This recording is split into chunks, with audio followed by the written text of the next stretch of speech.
चलिए आज एक नए टॉपिक पे बात करेंगे संविधान पे।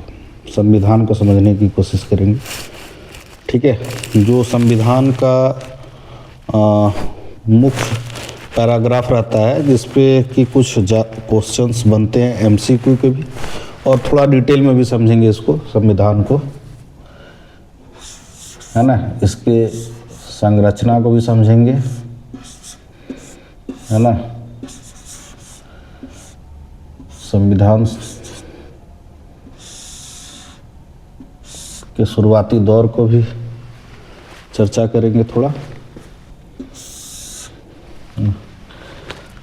तो संविधान से समझते क्या है, संविधान है क्या। सबसे पहले अगर हम लोग बात करेंगे तो बात करेंगे संविधान है क्या, संविधान होता क्या है। परिभाषा तो किताब में बहुत सारा है ना, मगर हम अपने शब्दों में अगर हमको संविधान को लिखना पड़े, संविधान के परिभाषा को, तो हम अपने शब्दों में संविधान के परिभाषा को कैसे लिखेंगे। हमको अपने शब्दों में अगर परिभाषा को लिखने आ जाएगा ना, तो हमें किताब से रटने की ज़रूरत नहीं है ना। तो संविधान होता क्या है। संविधान एक लिखित दस्तावेज होता है ना। ये संविधान जो है, किसी भी देश का संविधान है, एक लिखित दस्तावेज है ना।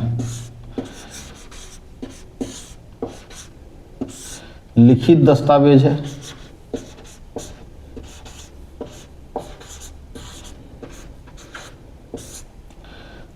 अब लिखित दस्तावेज अगर है तो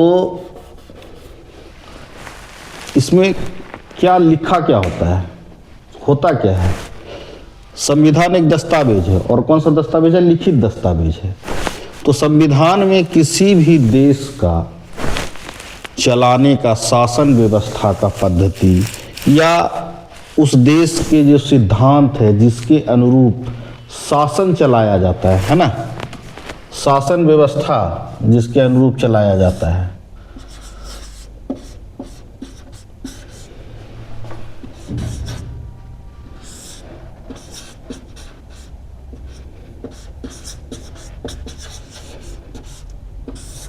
है ना, कुछ सिद्धांत होते हैं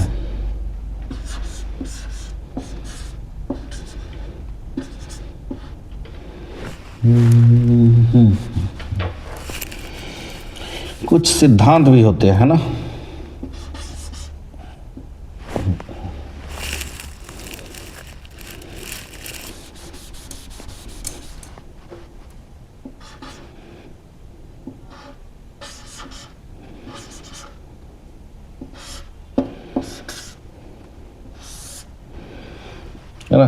एक सिद्धांत।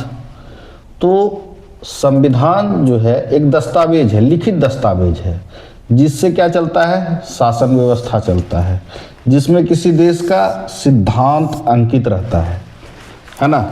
तो ये सिद्धांत, ये शासन व्यवस्था चलाने के नियम जिस दस्तावेज में लिखे होते हैं, उसको जिससे किसी देश के जिसके अनुरूप किसी देश का संचालन, शासन व्यवस्था का संचालन किया जाता है, उसको हम लोग संविधान कहते हैं। अगर इसको परिभाषा में बोलना पड़े तो परिभाषा में कैसे बोलेंगे हम लोग।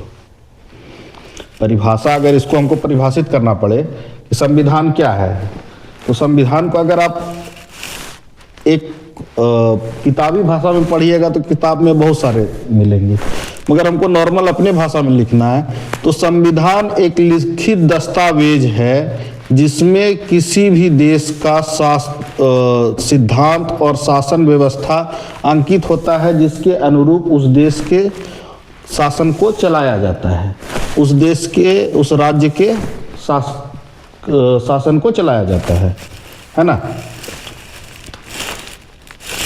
अब इसमें क्या रहता है, ये जो शासन व्यवस्था है, इसको चलाने के लिए कुछ ना कुछ इसका वर्णन रहता होगा, है ना। सिद्धांत का वर्णन रहता है इसमें।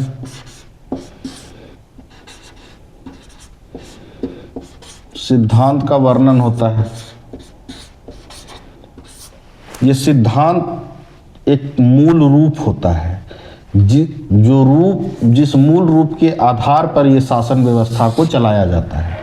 ठीक है, तो संविधान को अगर ऐसे परिभाषित करना है तो ये लिखना है कि संविधान एक वैधानिक दस्तावेज है जिसमें शासन के उन मूल रूपों सिद्धांतों का वर्णन होता है जिनके अनुरूप किसी भी देश या राज्य के पर शासन किया जाता है ना।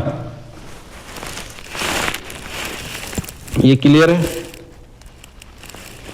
अब हम लोग अपने देश के संविधान पे डिस्कस करेंगे, है ना, कि हमारा संविधान का सफर शुरू कहाँ से हुआ है। संविधान क्लियर है कि संविधान होता क्या है ना, एक वैधानिक दस्तावेज, लिखित दस्तावेज होता है जिसके अनुरूप किसी भी देश का शासन व्यवस्था या किसी भी देश पे शासन किया जाता है ना। अब संविधान क्या, देखो संविधान, इससे पहले हम लोग लोकतंत्र पढ़े थे, ठीक है, तो संविधान लोकतंत्र का मतलब ऐसा नहीं है कि जो देश लोकतांत्रिक हो संविधान सिर्फ उसी में होगा, है ना। संविधान अगर मानता है तो जरूरी नहीं है कि वो देश लोकतांत्रिक है। ठीक है, तो संविधान हर देश में लोकतांत्रिक और गैर लोकतांत्रिक दोनों जगह पर यूज होता है।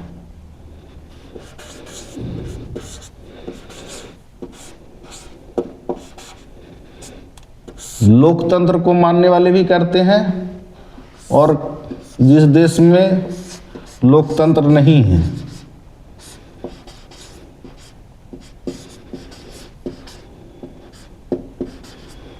लोकतंत्र और गैर लोकतंत्र दोनों जगह पे संविधान का संविधान पर दोनों जगह पर संविधान के अनुरूप शासन होता है। ठीक है, हम लोग देखे हैं कि चाइना हमारा एक गैर लोकतांत्रिक देश है। वो विश्व पटल पे भले दिखाए कि वो एक लोकतांत्रिक देश है, वो एक समय अवधि पे चुनाव भी करवाता है, मगर वहाँ पर क्या है कि सिर्फ कम्युनिस्ट पार्टी की ही शासन है और सिर्फ कम्युनिस्ट पार्टी ही चुनाव लड़ सकती है ना, या सिर्फ कम्युनिस्ट पार्टी से जुड़े हुई पार्टियां ही अपने उम्मीदवार खड़ा कर सकते हैं। ठीक है, तो संविधान वहाँ भी है, मगर उनका जो लिखित दस्तावेज है वो भी संविधान ही कहलाएगा, है ना, मगर वो एक गैर लोकतांत्रिक सरकार है और हमारे देश में लोकतांत्रिक सरकार है ना। तो हमारे देश में लोकतांत्रिक सरकार है तो संविधान दोनों देश में यूज होता है, गैर लोकतांत्रिक में भी और लोकतांत्रिक में भी, है ना। अब हम अपने संविधान पर चर्चा करेंगे कि हमारे संविधान का विकास कैसे हुआ है। ठीक है, हमारे संविधान का विकास कैसे हुआ है, कुछ ना कुछ रूप रहा होगा, है ना। हम पे पहले अंग्रेज शासन करके गए, तो अंग्रेज जब शासन करके गए तो कुछ ना कुछ तो व्यवस्था उन्होंने भी बनाया होगा, अंग्रेजों ने भी शासन करने के लिए। जब हमारा देश गुलाम था तो सबसे पहले ईस्ट इंडिया कंपनी यहाँ पे शासन करती थी। वो व्यापार करने आई और व्यापार के साथ साथ छल कपट से उसने भारत को गुलाम बनाया।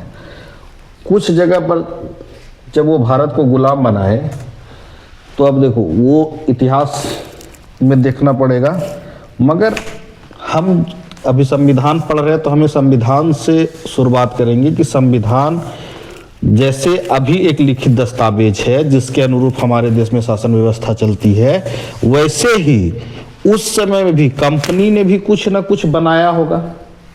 जब ईस्ट इंडिया कंपनी ने हम लोगों को गुलाम किया था भारत को, तो उस समय पे जब धोखे से उसने भारत में गद्दारों को मिला करके जब उसने भारत के कुछ राज्यों को जीत लिया और उसके बाद तो वहाँ पर भी तो उन्होंने भी कुछ रूल रेगुलेशन बनाए होंगे, है ना। तो संविधान की शुरुआत वहीं से होती है।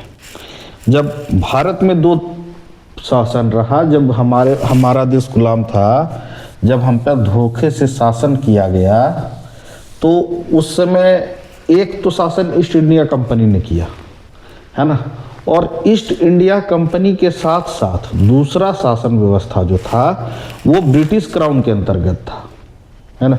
तो हम कुछ एक्ट ऐसा है जो ईस्ट इंडिया कंपनी के अंतर्गत पारित किया गया और कुछ एक्ट ऐसा है जो ब्रिटिश क्राउन के अंतर्गत पारित किया गया, है ना। अब देखो, ईस्ट इंडिया कंपनी के अंतर्गत जो किया गया था,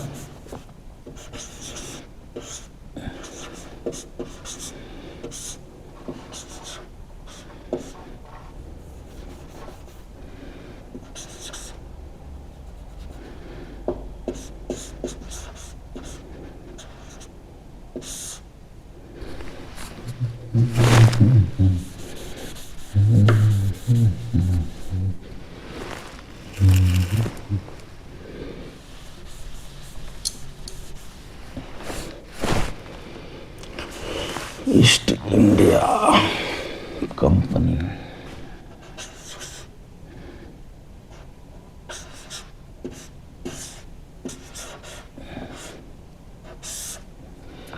ईस्ट इंडिया कंपनी के अंतर्गत जो हुआ, सबसे पहले क्या हुआ था, रेगुलेटिंग एक्ट पारित हुआ था 1773 में।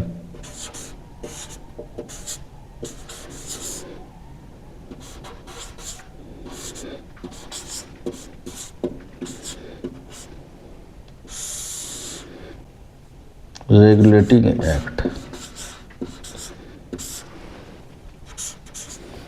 1773। दूसरा कौन सा एक्ट पारित हुआ था, पिट्स इंडिया एक्ट 1784।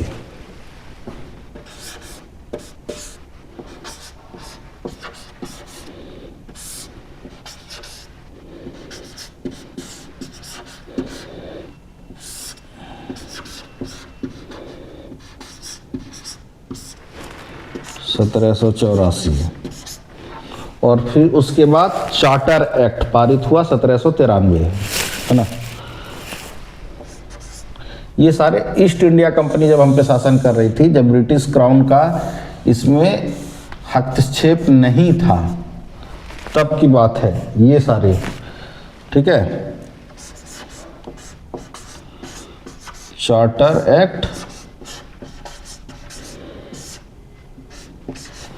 1793, उसके बाद 4 चार्टर एक्ट पारित हुआ, है ना। 4 charter act, charter act 1793, charter act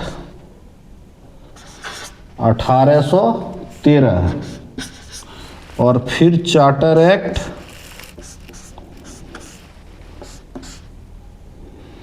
1833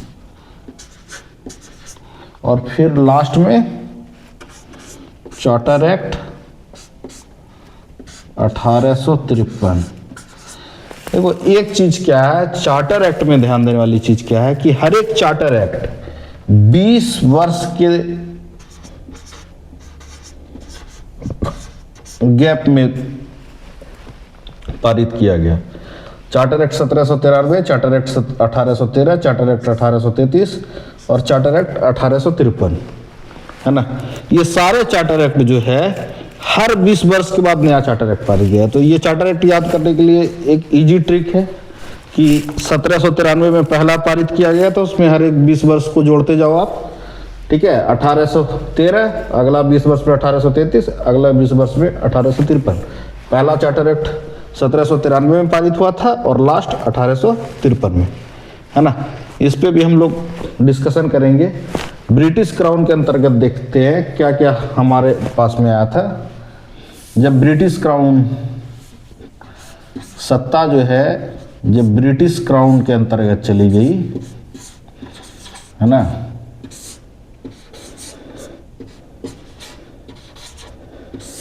जब ब्रिटिश क्राउन के अंतर्गत सत्ता हम चली गई ईस्ट इंडिया कंपनी की, ईस्ट इंडिया कंपनी से जब वापस ले लिया ब्रिटिश पार्लियामेंट ने शासन को, और ईस्ट इंडिया कंपनी के जगह पर ब्रिटिश क्राउन सीधे रूप में भारत में शासन करने लगी। तभी उसने भारत में शासन में सबसे पहले पारित किया था भारत शासन अधिनियम 1858।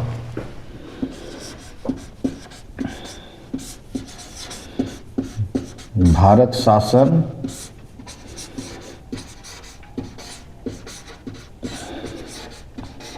अधिनियम 1858, ठीक है। उसके बाद भारत परिषद अधिनियम 1861,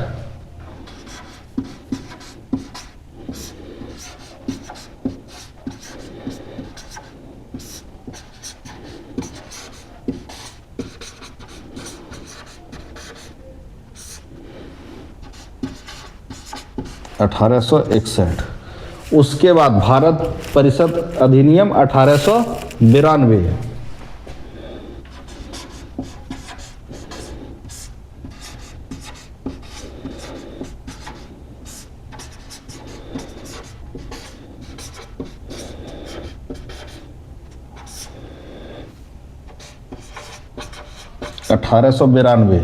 है ना। और उसके बाद फिर भारत परिषद अधिनियम 1909,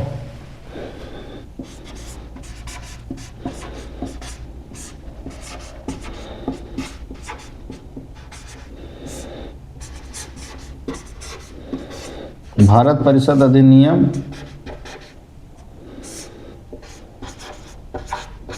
1909।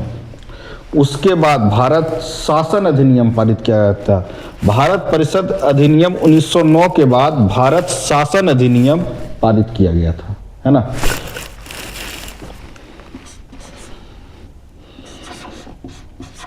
ये बात को ध्यान रखना है कि भारत शासन अधिनियम पारित किया गया था 1909 के बाद। पहला भारत परिषद अधिनियम 1861, दूसरा भारत परिषद अधिनियम 1892, तीसरा भारत परिषद अधिनियम 1909, ठीक है। तो ब्रिटिश क्राउन के अंतर्गत सबसे पहला भारत शासन अधिनियम 1898, ठीक है। फिर भारत शासन अधिनियम को बदलकर भारत परिषद अधिनियम 1861 में आया। फिर भारत परिषद अधिनियम 1892 में आया। फिर भारत परिषद अधिनियम 1909 में आया। फिर भारत शासन अधिनियम 1919 में आया।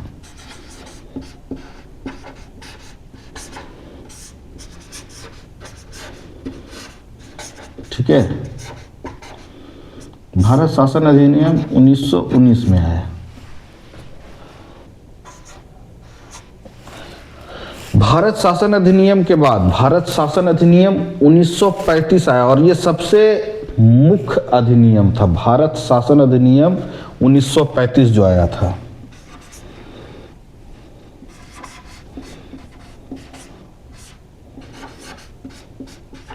सबसे इंपॉर्टेंट अधिनियम था।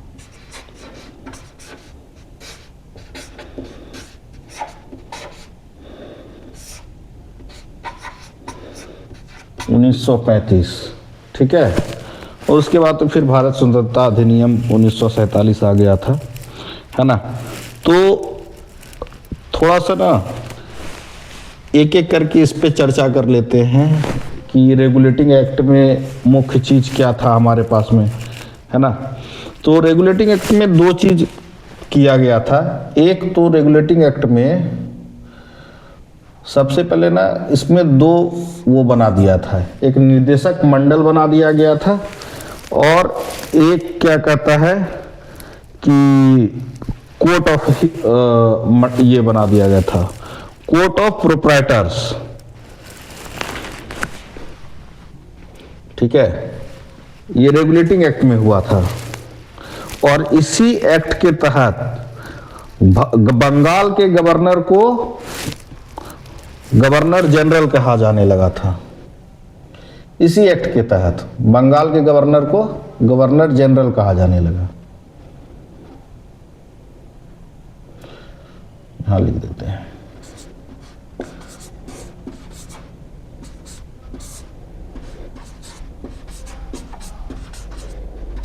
Governor general. रेगुलेटिंग एक्ट 1773 के तहत बंगाल के गवर्नर को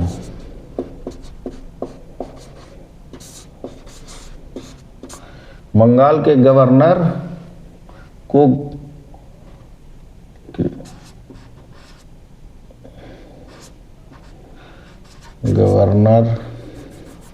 ये समझ जाइएगा आप लोग,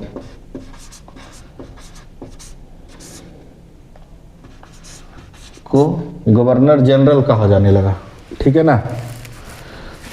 और 1774 में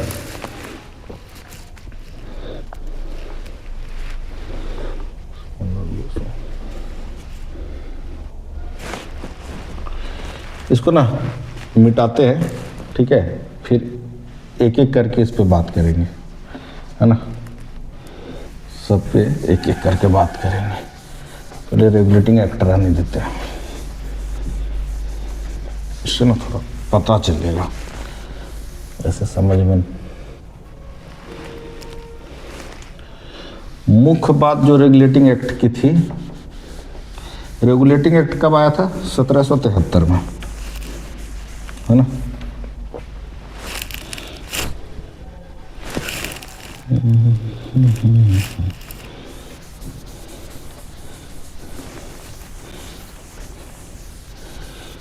रेगुलेटिंग एक्ट आया था 1773 में, है ना। इसमें सबसे मुख्य बात यह था कि एक तो बंगाल के गवर्नर को गवर्नर जनरल कहा जाने लगा। उसके बाद ना इसको दो उसमें बांट दिया था। एक को बोला जाता था court of directors. Court of directors मतलब निदेशक मंडल। एक निदेशक मंडल,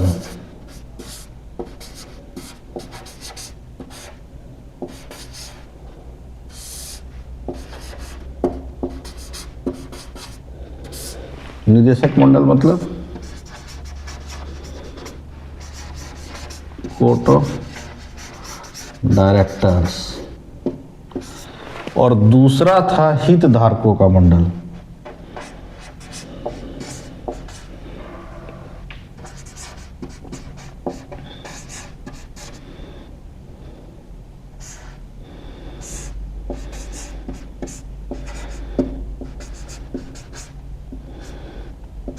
ठीक है, कोर्ट ऑफ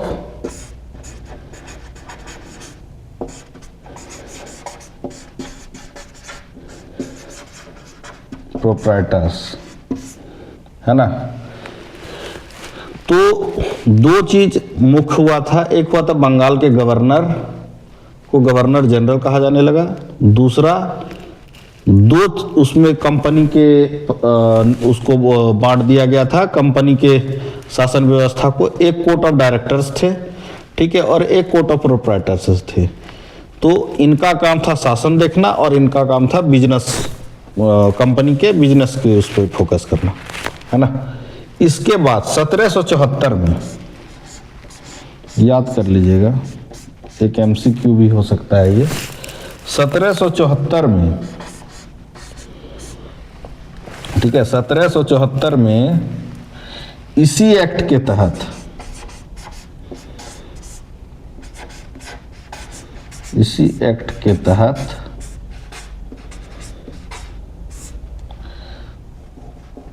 सुप्रीम कोर्ट की स्थापना की गई थी, ठीक है, उच्चतम न्यायालय की, उच्चतम न्यायालय की स्थापना की गई थी।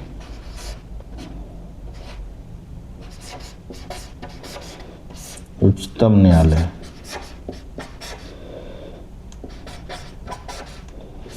सत्रह सौ चौहत्तर में ये क्वेश्चन आता है। उच्चतम न्यायालय की स्थापना कब हुई थी? 1774 में। कौन से एक्ट के तहत? रेगुलेटिंग एक्ट के तहत।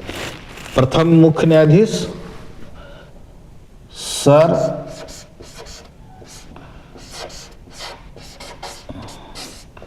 Elijah Impey, sir Elijah Impey प्रथम मुख्य न्यायाधीश थे, है ना।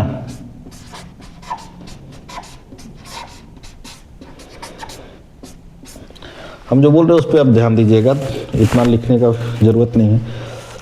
रेगुलेटिंग एक्ट के तहत, ठीक है, दो वो बना दिया गया था, एक निदेशक मंडल, ठीक है, और एक हितधारकों का मंडल। बंगाल के गवर्नर को गवर्नर जनरल कहा जाने लगा, ठीक है। 1774 में इसी एक्ट के तहत उच्चतम न्यायालय की स्थापना हुई थी। उच्चतम न्यायालय की स्थापना कहाँ हुई थी? कोलकाता में। ठीक है, कब हुई थी? 1774 में हुई थी। और इसके मुख्य न्यायाधीश कौन थे? प्रथम मुख्य न्यायाधीश सर एलिजा इम्पे, है ना। प्रथम मुख्य न्यायाधीश सर एलिजा इम्पे, है ना। ये रेगुलेटिंग एक्ट की बात हो गई। रेगुलेटिंग एक्ट के बाद फिर हमारे पास क्या था? पिट्स इंडिया एक्ट 1784, है ना। रेगुलेटिंग एक्ट के बाद Pitt's India act 1784। Pitt's India act 1784 की मुख्य बात यह थी कि इसने प्रशासनिक शक्तियां और व्यापारिक उसको अलग कर दिया था, है ना। प्रशासनिक शक्तियां और व्यापारिक उसको, पिट्स इंडिया एक्ट 1784।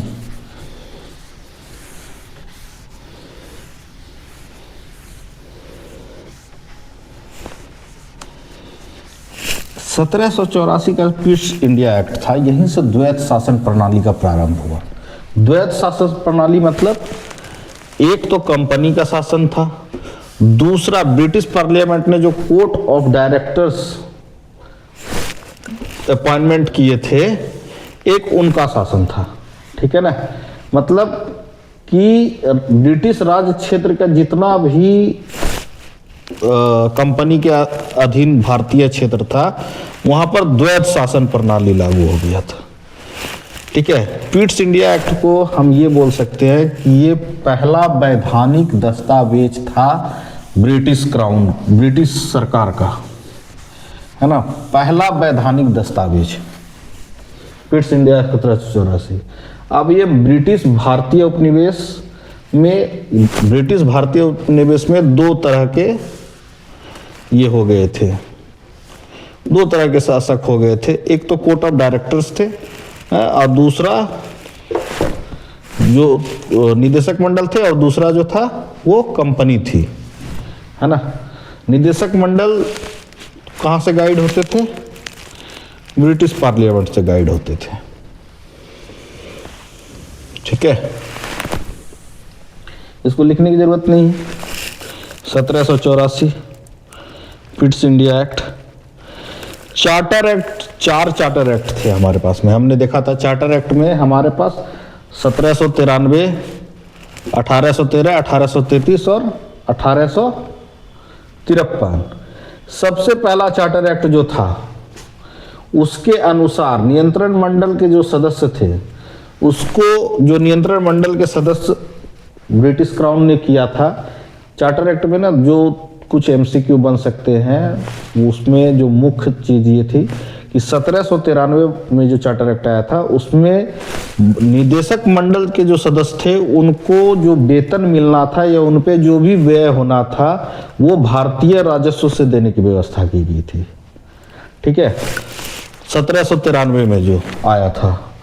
और उसके बाद जो 1833 में आया था, उसके अनुसार बंगाल के जनरल को भारत का गवर्नर जनरल बना दिया गया। ठीक है, एक तो चार्टर एक्ट में याद रख लेना है कि निदेशक मंडल को भारतीय राजस्व से वेतन देने की व्यवस्था की गई। दूसरा ये था कि बंगाल के गवर्नर को भारत का गवर्नर जनरल बना दिया गया। और भारत का गवर्नर जनरल, प्रथम गवर्नर जनरल कौन थे? Lord William Bentinck. Lord William Bentinck कौन थे? चार्टर एक्ट 1833 के अनुसार भारत के प्रथम गवर्नर जनरल बनने वाले लॉर्ड विलियम बेंटिक थे। ठीक है। और एक जो 1853 में जो चार्टर एक्ट आई थी, है ना, उसमें ये 1833 में जो चार्टर एक्ट आई थी, तो उसी के तहत एक चीज क्या किया गया था, 1843 में भारत में दास प्रथा को विधि विरुद्ध घोषित कर दिया गया था। एक एमसीक्यू हो सकता है। 1843 में, है ना, 1843 में दास प्रथा पर रोक लगा था। क्वेश्चन आ सकता है दास प्रथा पर रोक कब लगी थी, तो 1843 में लगी थी, है ना।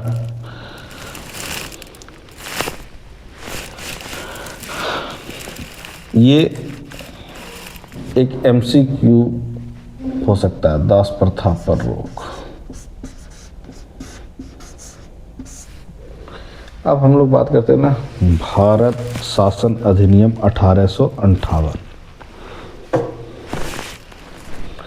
भारत शासन ऐसे डिस्कस कर लेते हैं ना। भारत शासन अधिनियम में क्या था, भारत शासन अधिनियम जो था 1858, इसके तहत जो इस अधिनियम के नियंत्रण बोर्ड में जो निदेशक कोर्ट थे उनको समाप्त कर दिया गया था।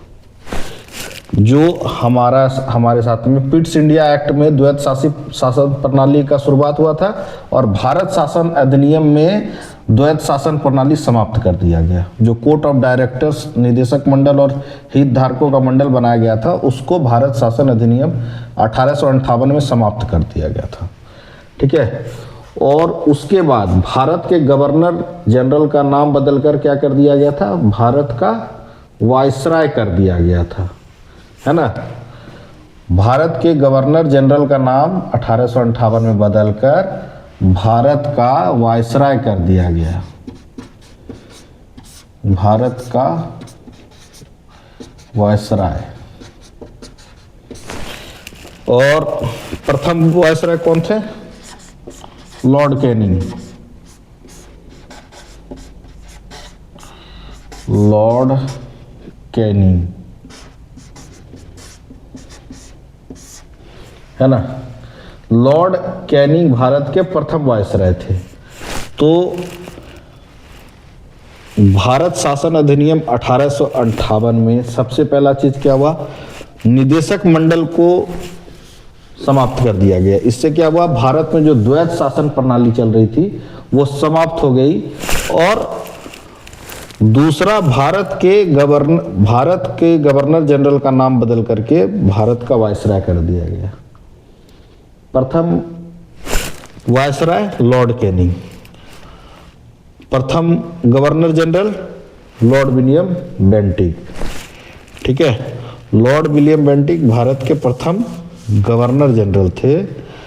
और ये कब बने थे, चार्टर एक्ट में से बने थे, है ना, चार्टर एक्ट से।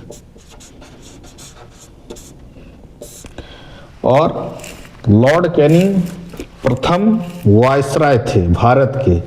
ये भारत शासन अधिनियम 1858 के तहत इनको किया गया था।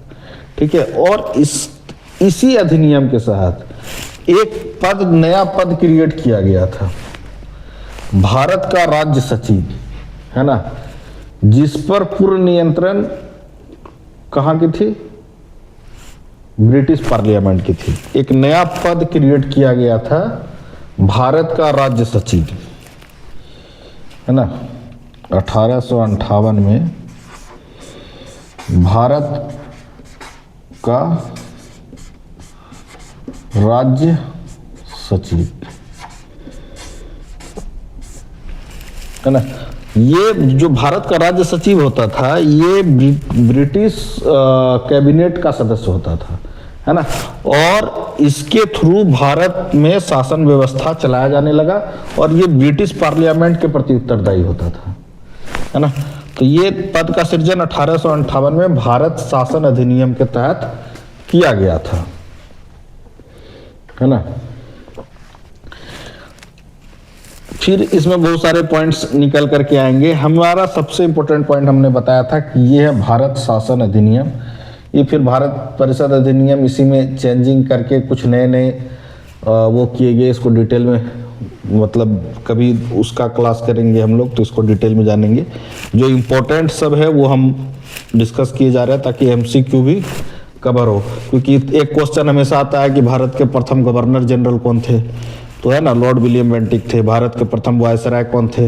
ये दो बहुत मुख्य क्वेश्चन है और इसमें कंफ्यूजन भी बहुत होता है कि गवर्नर जनरल कौन थे भारत के प्रथम और भारत के प्रथम वायसराय कौन थे। तो गवर्नर जनरल थे लॉर्ड विलियम बेंटिक और वायसराय थे लॉर्ड कैनिंग। ये दो चीज हमेशा याद रखना है। ये मतलब बहुत कंफ्यूजिंग और बहुत ज़्यादा पूछे जाने वाला क्वेश्चन है ना। उसके बाद अभी हम लोग डिस्कस करेंगे भारत शासन अधिनियम 1935। इसके तहत भारत शासन अधिनियम 1935 में मतलब बहुत सारी चीज़ों की स्थापना हुई थी। उसको हमको देखना है कि 1935 में क्या। तो सबसे पहले तो अखिल भारतीय संघ की स्थापना हुई थी, ठीक है, 1935 में, ठीक है। अखिल भारतीय संघ की स्थापना कब हुई थी? 1935 में।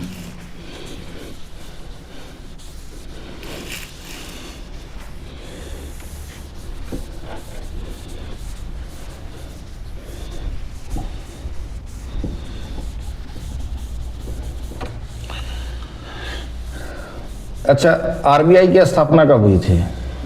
रिजर्व बैंक ऑफ इंडिया 1935 में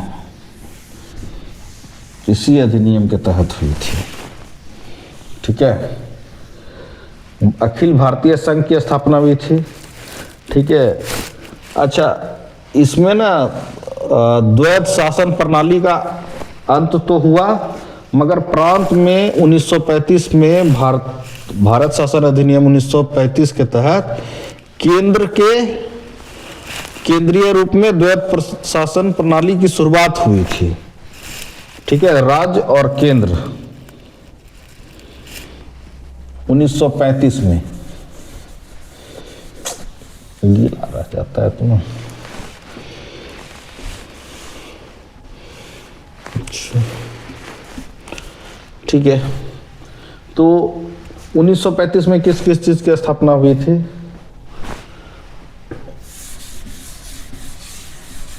सुखाना पड़ता है।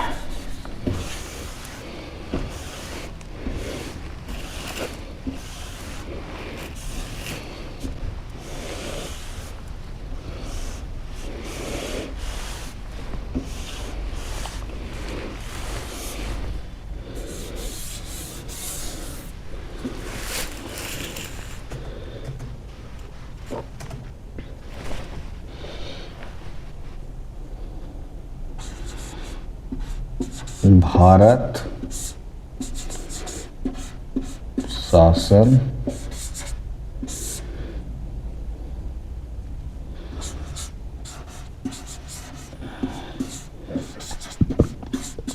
अधिनियम 1935। ये भारत शासन अधिनियम 1935 जब आया, इसके तहत लोक सेवा आयोगों की स्थापना हुई।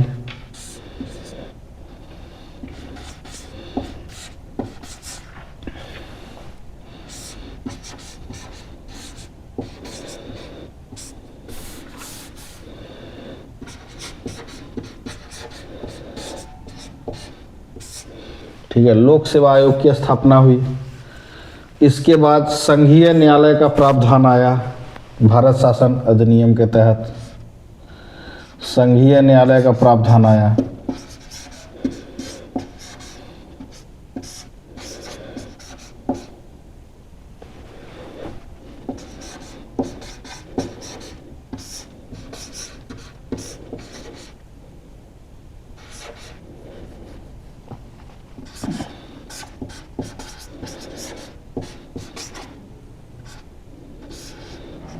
इसके तहत संघीय न्यायालय का प्रावधान आया, ठीक है। उसके बाद रिजर्व बैंक की स्थापना कब हुई थी?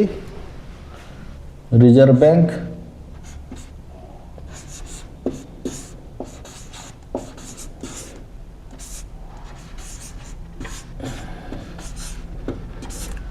की स्थापना 1935 में हुई, ठीक है ना। 11 राज्यों में से 6, उस समय जो ब्रिटिश उपनिवेश में थे 11 राज्य में बटे हुए थे, उसमें से 6 में द्विसदनीय व्यवस्था। द्विसदनीय व्यवस्था मतलब विधानसभा और विधान परिषद।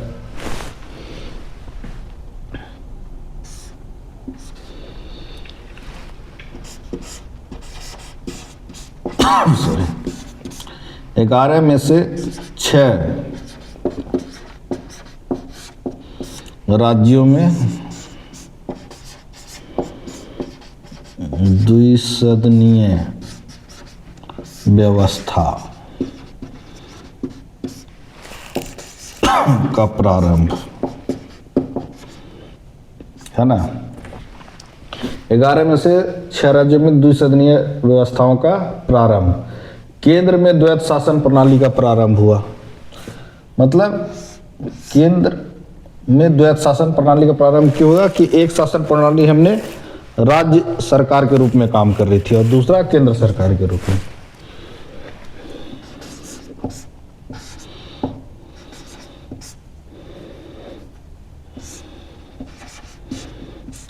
केंद्र में द्वैत शासन प्रणाली,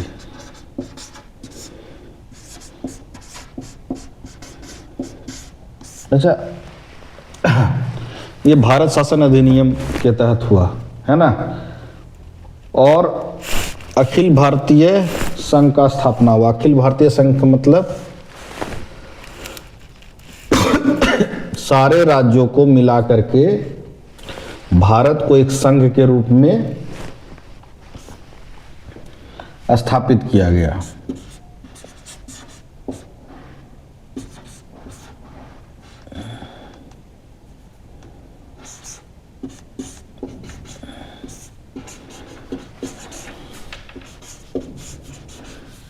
अखिल भारतीय संघ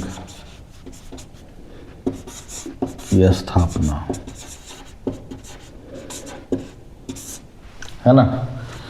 तो ये सारे चीज जो हुए ये कब हुए? भारत शासन अधिनियम 1935 के तहत हुए थे। इनमें से बहुत सारा एमसीक्यू। लोक सेवा आयोग की स्थापना कब हुई? 1935 में हुई। संघीय न्यायालय का प्रावधान कब आया? 1935 में आया। केंद्र में द्वैत शासन प्रणाली कब प्रारंभ हुआ? 1935 में हुआ। ठीक है। रिजर्व बैंक की स्थापना कब हुई? 1935 में हुई। तो ये बहुत सारे ऐसे क्वेश्चन हैं जो कि आपको देखने के लिए अभी इसमें मिलेंगे। ठीक है ना। अब हम लोग बात करेंगे ये 1935 संविधान सभा की, है ना।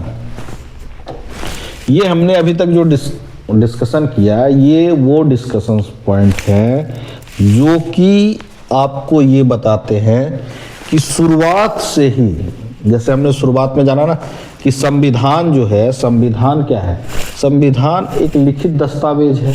तो कहीं भी जिससे हम शासन चलाते हैं, तो किसी भी जगह पर जब हम शासन चलाता है, चाहे वो उपनिवेश हो, चाहे हमारा अपना देश हो, तो हमें एक लिखित कार्य प्रणाली की, एक लिखित सिद्धांत की जरूरत होती है जिसके तहत उस जगह पर, उस देश में, उस राज्य में शासन किया जाता है।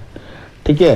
तो जब हम कंपनी शासन कर रही थी तब हम देखे कि regulating act 1773, Pitt's India act 1784, है ना, चार्टर एक्ट, ये सारे एक्ट निकल करके आए। उसके बाद हमने देखा कि ब्रिटिश क्राउन के अंतर्गत जब गया तो किस तरीके से हमारा ये सारे अधिनियम आए और उस अधिनियम के तहत जिस तरीके से चीज़ों में बदलाव आते गया, उससे संविधान में, जब हमारे संविधान बन रहा था तो इन चीज़ों के पीछे वाले जो ये सारे भारत शासन अधिनियम थे, भारत शासन अधिनियम से बहुत सारे पॉइंट लिए गए हमारे संविधान में। तो ये एक विस्तार, ये जो रहा था एक विकास का स्वरूप था कि संविधान का जो विकास हुआ, तो ये जो लिखित दस्तावेज थे ये उसका बेस थे। ये इसी के बेस पे हमारे संविधान का विकास हुआ, है ना। तो अभी हम संविधान सभा की बात करेंगे अब। ठीक है। संविधान सभा क्या है? संविधान सभा की स्थापना कब हुई, है ना। संविधान सभा में कौन कौन लोग थे,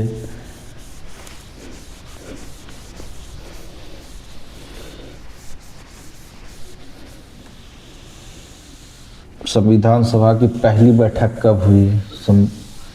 संविधान सभा की पहली बैठक कब हुई थी?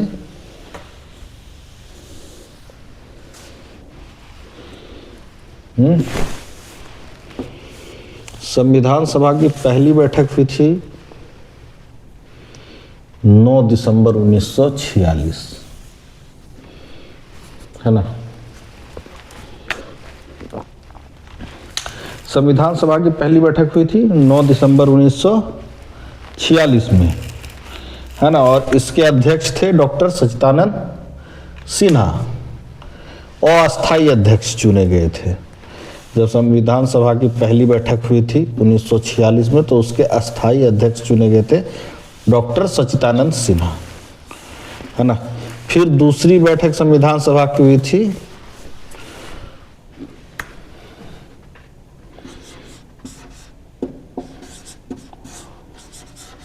संविधान सभा, है ना। संविधान सभा प्रथम बैठक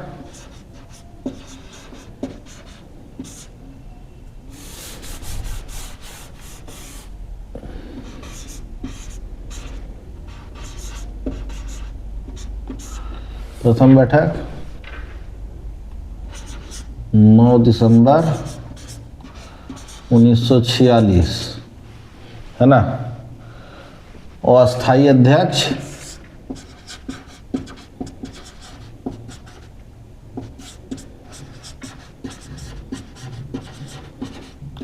चुने गए थे डॉक्टर सच्चिदानंद सिन्हा, है ना। दूसरी बैठक कब हुई? 11 दिसंबर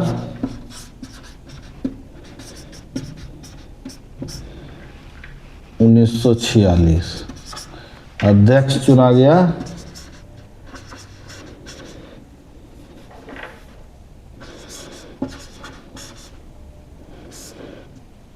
डॉक्टर राजेंद्र प्रसाद। संविधान सभा के अध्यक्ष कौन थे? डॉक्टर राजेंद्र प्रसाद,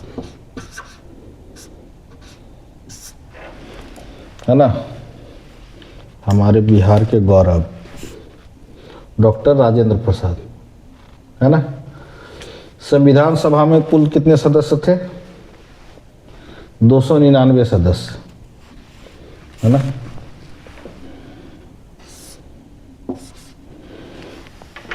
टोटल 200 सदस्य थे, 299। ये संविधान सभा के सदस्यों की संख्या थी, ठीक है।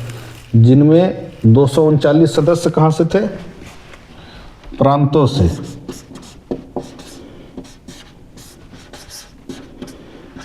ये सदस्य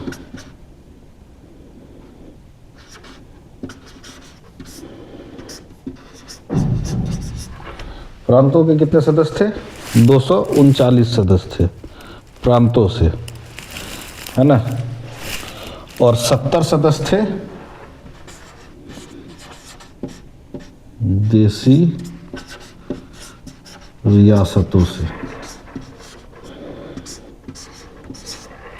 अब देखिए, संविधान सभा में टोटल कितने सदस्य थे? 299।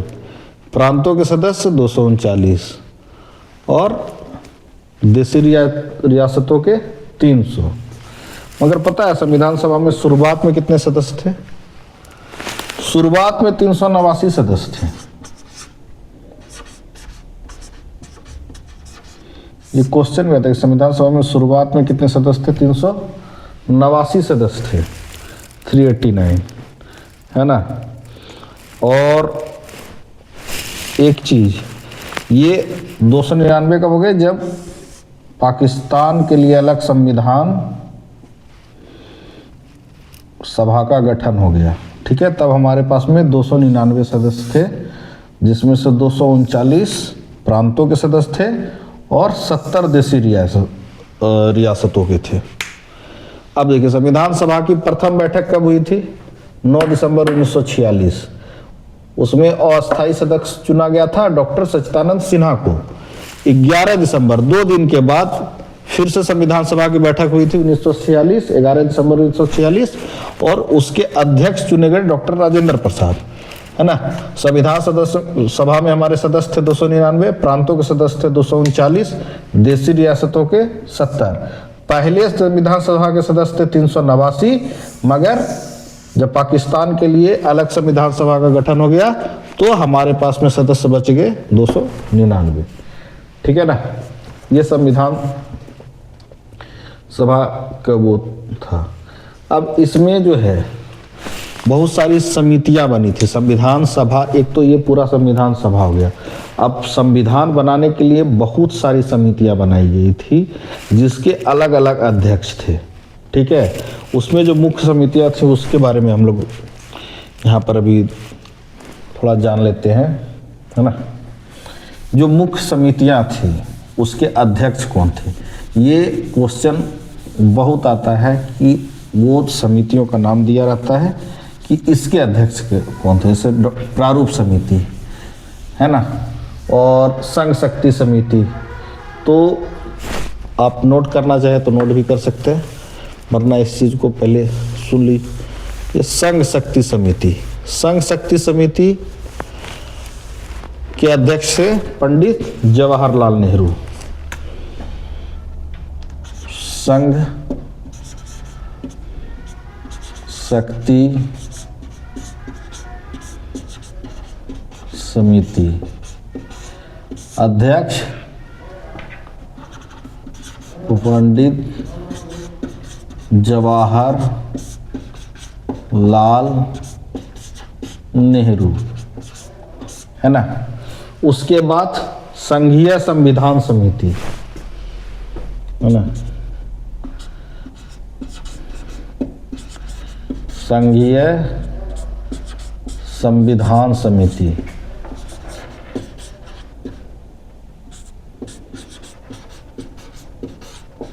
इसके भी अध्यक्ष पंडित जवाहरलाल नेहरू ही थे।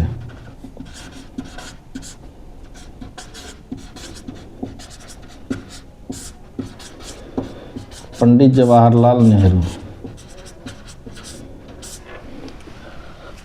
संघ शक्ति समिति पंडित जवाहरलाल नेहरू, संघीय संविधान समिति पंडित जवाहरलाल नेहरू। ठीक है, प्रांतीय संविधान समिति जो था,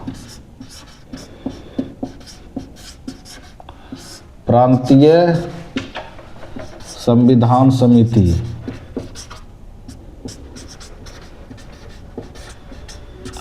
ये थे सरदार वल्लभ भाई पटेल। इन्हीं के वजह से एक चीज मान लीजिए कि पूरा देश आज एक है। अगर सरदार वल्लभ भाई पटेल ना होते तो भारत इतना बड़ा देश ना होता। देशी रियासतों को मिलाने के लिए जो बीड़ा इन्होंने उठाया, इन्हीं की वजह से हमारा देश एक आज अखंड देश के रूप में, इनको लौह पुरुष भी कहा जाता है। सरदार वल्लभ भाई पटेल को लौह पुरुष भी कहा जाता है ना। उसके बाद प्रारूप समिति, जो अभी हम पहले बोले, प्रांतीय समिति हो गया था प्रारूप समिति। प्रारूप समिति के थे डॉक्टर भीमराव अंबेडकर।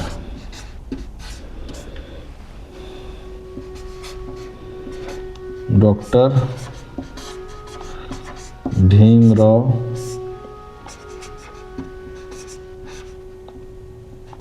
अंबेडकर, है ना। प्रारूप समिति के थे मौलिक अधिकार और अल्पसंख्यक संबंधों के समिति के सरदार वल्लभ भाई पटेल ही थे। मौलिक अधिकार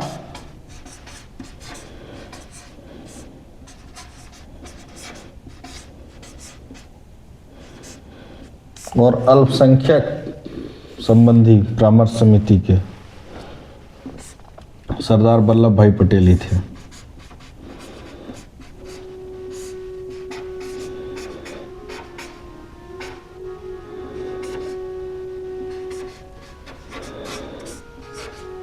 है ना। और उसके बाद संचालन समिति के डॉक्टर राजेंद्र प्रसाद थे।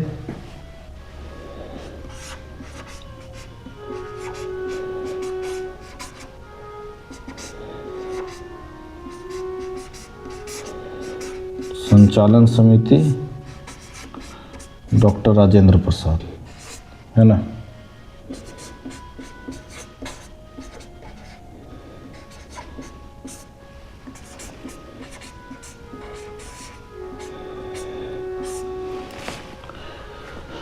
संघ शक्ति समिति पंडित जवाहरलाल नेहरू, संघीय संविधान समिति।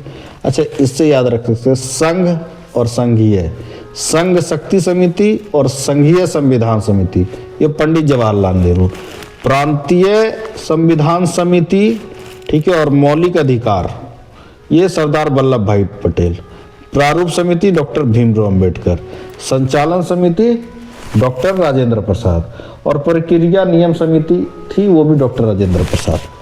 तो ये कुछ मुख्य समितियां थी जो संविधान सभा के समय में बनाई गई थी, जिसकी अध्यक्षता ये लोग कर रहे थे।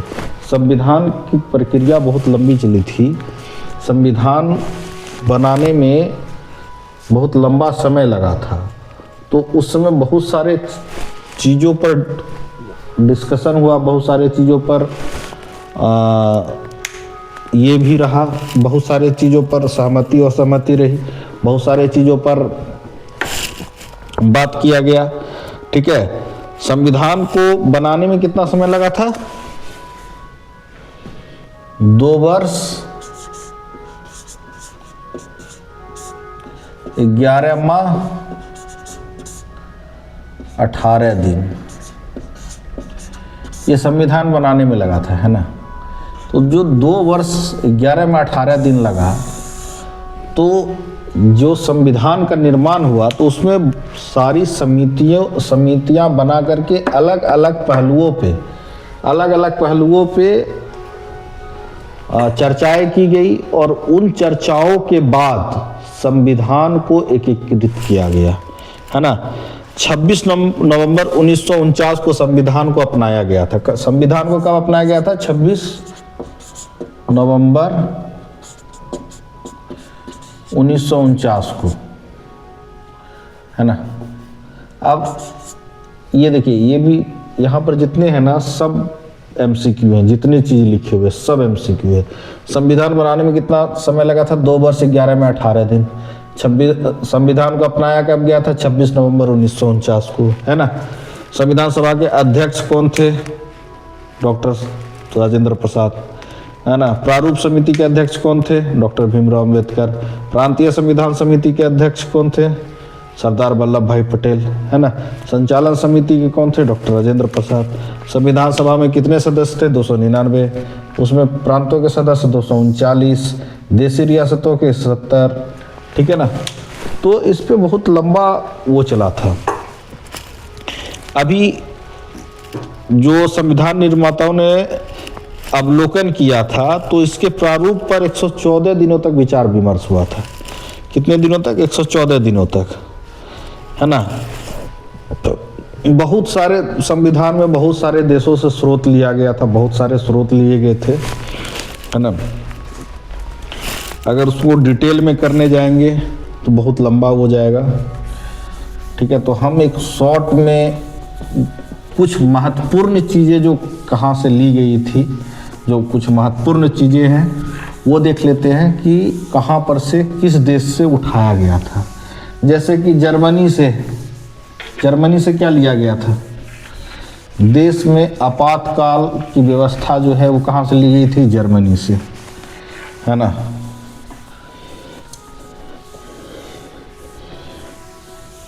अभी एक चीज को देखिए, आपातकाल कहाँ से लिया गया? जर्मनी से, है ना।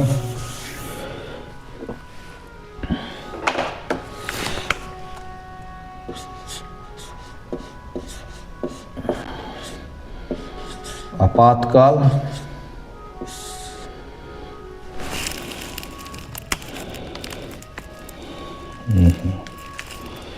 ये कहाँ से लिया गया? जर्मनी से, है ना। उसके बाद रूस से हम लोग क्या लिए थे? ये मूल कर्तव्य और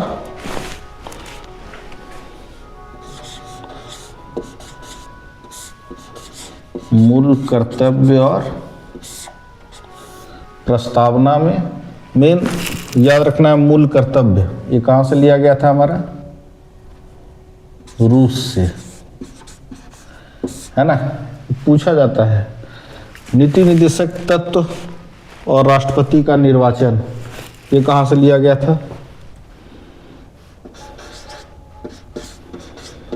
नीति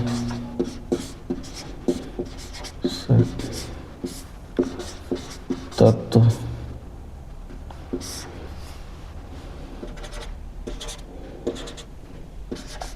राष्ट्रपति का निर्वाचन, ये कहाँ से लिया गया था? आयरलैंड से, है ना।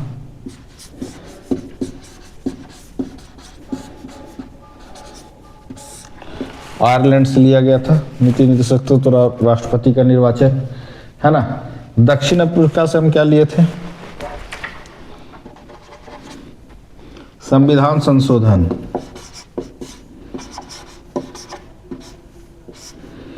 संविधान संशोधन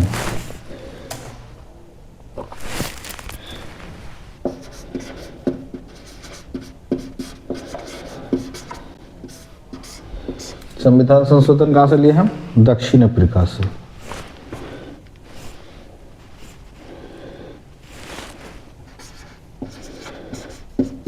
दक्षिण अफ्रीका से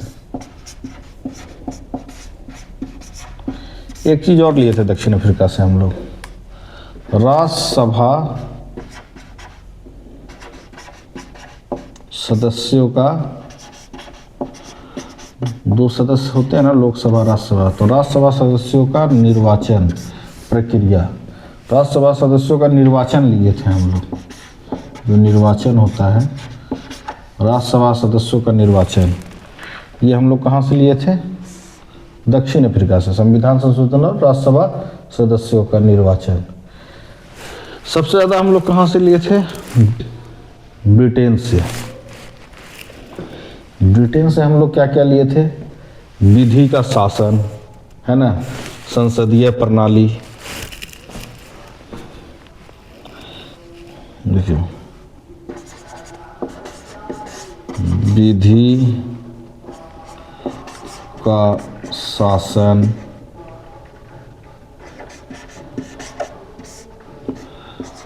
संसदीय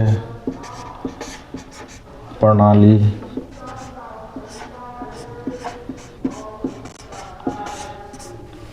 संसदीय प्रणाली, एकल नागरिकता,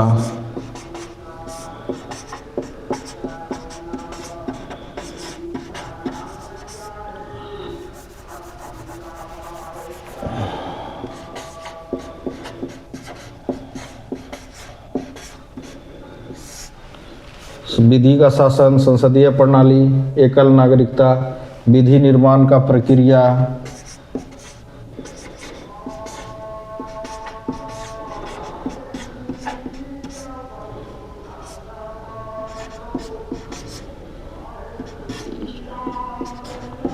है ना, विधि निर्माण का प्रक्रिया, विधायिका में अध्यक्ष पद की भूमिका, संसदीय विशेषाधिकार,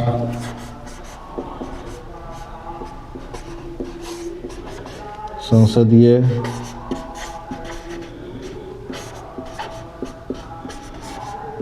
विशेषाधिकार,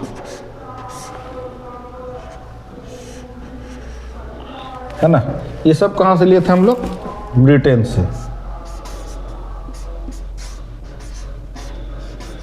है ना।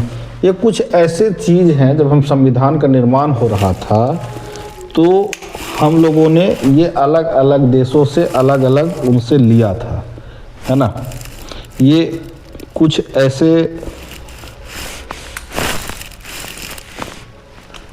उपबंध है जो हमारे उसमें जोड़े हुए हैं संविधान में, मूल कर्तव्य रूस, आपातकाल की व्यवस्था, देश में आपातकाल लगाने की व्यवस्था जर्मनी से, मूल कर्तव्य रूस से, नीति निर्देशक तत्व आयरलैंड से, राष्ट्रपति का निर्वाचन आयरलैंड से, संविधान संशोधन दक्षिण अफ्रीका से, राज्यसभा सदस्य का निर्वाचन दक्षिण अफ्रीका, विधि का शासन, संसदीय प्रणाली, एकल नागरिकता, विधि निर्माण प्रक्रिया, संसदीय विशेषाधिकार, है ना।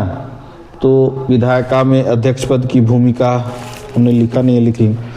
तो ये सर ब्रिटेन से, तो ये सारे चीज़ हमने अलग अलग देश से लिया, जो कि हमने अपने संविधान में शामिल किया देश का सुचारू रूप से व्यवस्था चलाने के लिए, है ना। आगे अभी संविधान संशोधन है, संविधान में कितने भाग हैं, है ना, इन सारी चीज़ों पर चर्चा करेंगे। ये क्लास लंबी हो जाएगी, तो अभी हम लोग इसको यहीं पे रहने देते हैं, है ना। इसके बाद हम लोग करेंगे संविधान में कितने भाग हैं, और फिर संविधान संशोधन, जो संविधान संशोधन है उससे बहुत सारे क्वेश्चन आते हैं। तो कब कब संविधान संशोधन हुआ, उसमें क्या क्या संविधान में संशोधन हुआ है, कुछ इम्पोर्टेंट संविधान संशोधन बहुत सारे हुए हैं। तो सारे संविधान संशोधन जानने की वो नहीं है, जो मुख्य संविधान संशोधन है चर्चा हम लोग उसी पे करेंगे, है ना। अगले क्लास में हम लोग देखेंगे संविधान संशोधन और संविधान के भाग, कौन से भाग में संविधान में क्या है, ठीक है ना, और मूल संविधान क्या था और वर्तमान संविधान का स्वरूप क्या है। बस इसी चीज़ पे हम लोग चर्चा करेंगे, ठीक है। आज के लिए इतना ही, ठीक है, धन्यवाद।